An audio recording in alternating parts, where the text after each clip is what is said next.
Pernah nggak sih kamu dapat banyak pujian, tapi yang kepikiran itu justru satu komentar yang bikin kamu nyelkit? Misalkan kamu upload sesuatu, terus banyak dapat komen yang baik, tapi ada nih satu komentar yang sinis. Dan dari situ, boom! Itu yang jadi kepikiran terus-menerus. Atau misalkan di kantor, kerjaan beres 9, tapi ada satu catatan revisi dari bos yang rasanya kayak, aduh, gue gagal total nih. Tapi tenang, kamu gak lebay. Itu justru pola otak yang umum banget. Hari ini kita bakal bahas kenapa itu bisa terjadi dan gimana caranya biar kritik itu nggak terlalu ngatur hidup kita.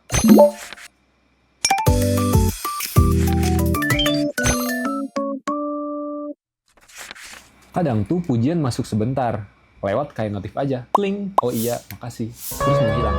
Tapi kritikan kerasa nempel terus. Kita inget kata per kata, intonasinya, bahkan ekspresi orangnya. Kita kayak bener-bener sampai nempel tiap kerutannya. Apalagi di sosial media kerasa kayak 100 like itu kalah sama satu komentar yang rasanya, kok gitu sih?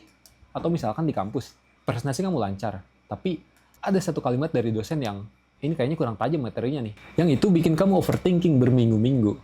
Tubuh ikut bereaksi, dada sesek, pengen jelasin diri, jadi defensif, atau malah auto silent. Nah, sekarang bagian menariknya. Ini bukan karena kamu lemah. Secara psikologis, ini sering disebut dengan negativity bias. Versi mudahnya, otak kita lebih cepat nangkep buat hal yang menurut otak itu sebuah ancaman dibanding hal yang bikin otak kita itu nyaman. Bukan karena kita drama, tapi karena memang otak kita didesain untuk bertahan hidup. Dulu banget, zaman kita masih mode primitif. Muncul satu sinyal bahaya penting. Misalkan, kalau ada semak bergerak dikit nih, lebih aman mikir, itu kayaknya predator deh, daripada, itu paling cuma angin doang. Jadi, otak kita nganggep hal negatif itu urgent, sementara hal positif kayak, oke, aman, lanjut.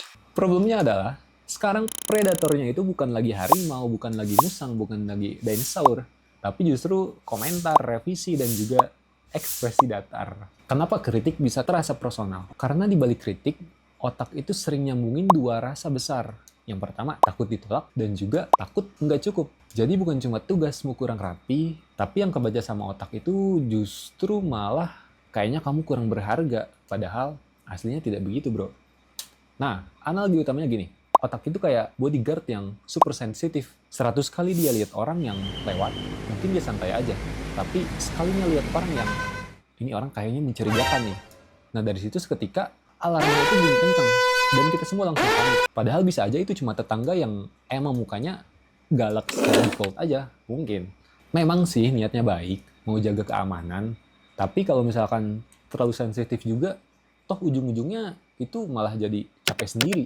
Yang bikin bodyguard itu makin reaktif biasanya faktor modern, kayak perfeksionisme, people pleasing, dan kebutuhan validasi.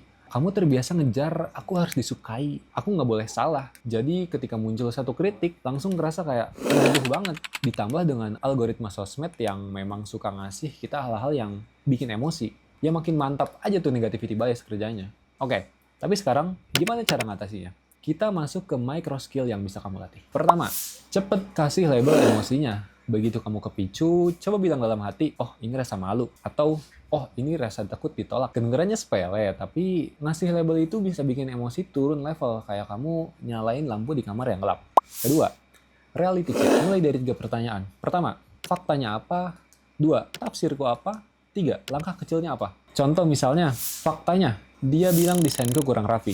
Terus tafsirnya, aku nggak berbakat. Terus langkah kecilnya minta contoh referensi dan revisi satu bagian dulu aja. Ini ngebalikin otak dari mode panik ke mode problem solving. Ketiga, bedain kritik berguna dan kritik nyinyir. Kritik berguna itu biasanya spesifik, pasti ada konteks dan bisa dipakai buat perbaikan. Bedanya dengan kritik nyinyir itu biasanya nggak jelas, nyerang personal, dan nggak ngasih arah. Yang baik buat kamu, kamu ambil. Tapi yang nyinyir, kamu buang aja. Bukan karena baper, tapi karena itu sangat tidak efisien. Keempat, bikin folder pujian. Kamu bisa bikin screenshot chat yang baik, atau simpan review bagus, catatan momen terbaik kamu. Ini bukan soal narsis, ini latihan bukti. Otak kita itu gampang banget buat ngumpulin otak negatif, jadi kita perlu sengaja buat ngumpulin bukti-bukti positif biar si negatif dan positif itu bisa seimbang, bahkan kalau bisa positifnya lebih tinggi, begitu bro.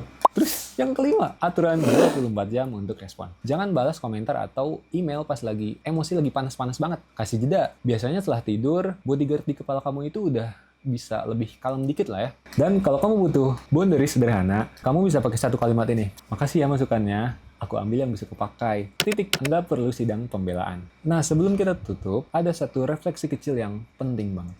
Kalau kamu suka overthinking sama kritikan orang, itu bukan berarti kamu rapuh. Biasanya itu kamu pengen aman, pengen diterima, dan kamu peduli. Kamu boleh belajar dikritik tanpa menjadikannya identitas. Kalau kamu pengen kenal pola diri lebih dalam, cara kamu merespon, validasi, dan rasa nggak cukup, kamu bisa explore bareng Grafologi Indonesia. Tulis di komentar bagian yang paling relate, dan coba share ke teman kalian yang mungkin membutuhkan. Stay classy.